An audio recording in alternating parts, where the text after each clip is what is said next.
Air force का course मिल जाता है, श्री कृष्णा मिल जाता है। ठीक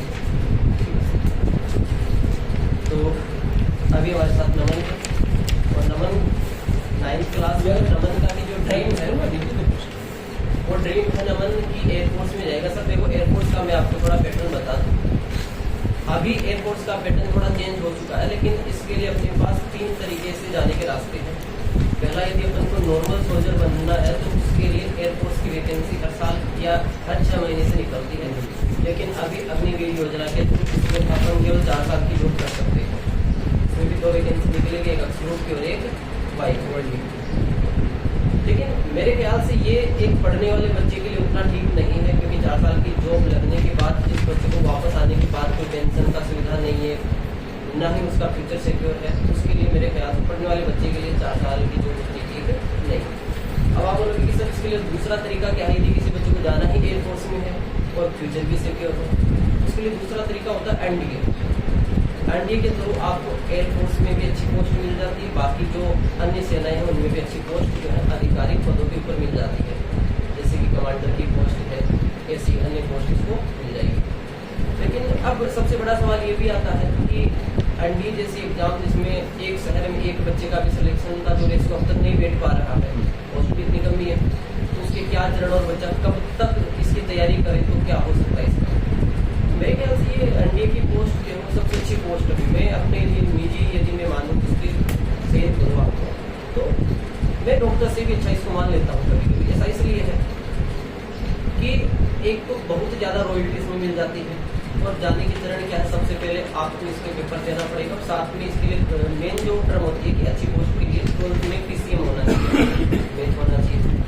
मैथ के बाद पहले का थोड़ा अलग था डिजाइन, अब डिजाइन ऐसा है कि इस डिजाइन के तहत यदि बच्चा एयरफोर्स का फॉर्म अप्लाई करता है, इसका एडमिट कार्ड आता है, एडमिट कार्ड आने के जस्ट बाद एग्जाम देता है। इस एग्जाम में इंग्लिश का थोड़ा अलग पहलू रहता है, और उसके अलावा अन्य जो सब्जेक्ट इसके होते हैं, जैसे कि जो न्यूमेरेसी है, रीजनिंग जिसको बोलते हैं, जीके का थोड़ा पार्ट है, और फिजिक्स केमिस्ट्री वगैरह का जो अलग से इसका सब्जेक्टिव पार्ट है, सारे सब्जेक्ट इसको क्वालिफाई करने होते हैं।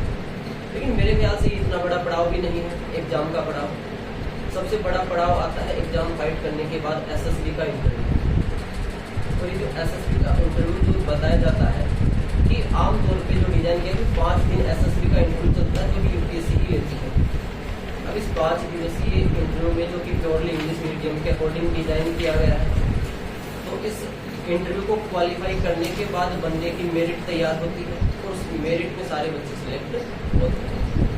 अब पॉइंटेड बात तो यही है कि इसमें बच्चा कौन सी बातों का ध्यान रखे। तो मेरे ख्याल से अब तक हिंदी मीडियम के बच्चों का सिलेक्शन इसमें ना के बराबर हुआ है। एक तो बच्चे की इंग्लिश और इंग्लिश स्पीकिंग साथ साथ होनी चाहिए, क्योंकि अभी जैसे इसका जो पैटर्न चलता आ रहा है उस पैटर्न के अकॉर्डिंग इसको शुरुआत में जो स्क्रीनिंग चलती है, स्क्रीनिंग के अंदर बच्चे को एक नज़ारा दिखाया जाएगा, और उसी नज़ारे के ऊपर 2-3 मिनट के अंदर इसको पूरा का पूरा टेस्ट लिखाया जाएगा कि ये पिक्चर को देखकर आपके माइंड में क्या चीज़ आ रही है।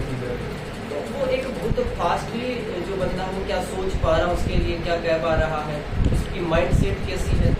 देखो एक ही चीज़ के लिए अलग अलग लोगों की अलग अलग चीज़ होती है, अलग अलग पहचान होती है। लेकिन फोर्स जो होती है वो सकारात्मक नजरिया देखती है, क्योंकि मैं खुद नेवी में नौकरी कर चुका हूँ, मुझे पता है कि आप बीमार भी रहोगे तो आप किसी नकारात्मक बोला तो आपको तो बीमार सच में कर देंगे वो। तो उसमें हर एक चीज़ के सकारात्मक पहलू जो है वो देखे जाते हैं। तो मैं ये मानता हूँ कि पेपर जो और एक साथ एनडी का जो पेपर यदि बंदा जेई मेंस की एग्जाम क्वालिफाई कर लेता है तो वो भी डायरेक्टली एसएसबी के इंटरव्यू में बैठ सकता है एनडीए के लिए। तो मेन तो एसएसबी का इंटरव्यू सबसे बड़ा और मेन पड़ाव यही है। इसके लिए बच्चा यदि शुरुआत से इंग्लिश की अच्छी तैयारी करता है, साथ में इंटरव्यू के अकॉर्डिंग अच्छी तैयारी करता है, तो उसका एनडीए निकल जाता है धूमधाम से। एक तरीका और है किसी एयरफोर्स में जाने का, जिसको बोलते हैं CDS, combined defence academy, sorry CDS का जो एग्जाम है। अब इस सीडीएस का पैटर्न क्या है, सबसे पहले तो इसमें और भी आधिकारिक पद मिल जाते हैं ऊपर के, लेकिन इसके अंदर बच्चे का ग्रेजुएशन होना जरूरी है, और ग्रेजुएशन के तहत इसको अच्छी पोस्ट जो है सेम पैटर्न के अकॉर्डिंग मिल जाते हैं। थोड़ा पेपर का लेवल थोड़ा हाई इसमें हो जाता है, और पेपर का लेवल हाई होने के साथ साथ इंटरव्यू का पैनल सेम बैठता है, एसएसबी ही वो इंटरव्यू कराते, आगे के पड़ाव लगभग सेम होते हैं। एयरफोर्स में जानी है और अच्छी पद है तो मेरे ख्याल से एनडीए बेस्ट है। और ग्रेजुएशन के बाद आप चाहते हैं कि देखो सब दिक्कत जहाँ पे आती है, बच्चा जब तक उस एनडीए के लिए प्रिपेयर हो जाता है उसकी एज निकल जाती है, क्योंकि एयरफोर्स नेवी एनडीए में एज काफ़ी कम होती है। तो ज़्यादा बाद में भी तैयारी करें तो ग्रेजुएशन करने के बाद उस CDS की पुलिस एग्जाम को अप्रोक्स 23 एज तक हो ले सकता है। तो इसका एक्यूरेट डाटा आज के डेट में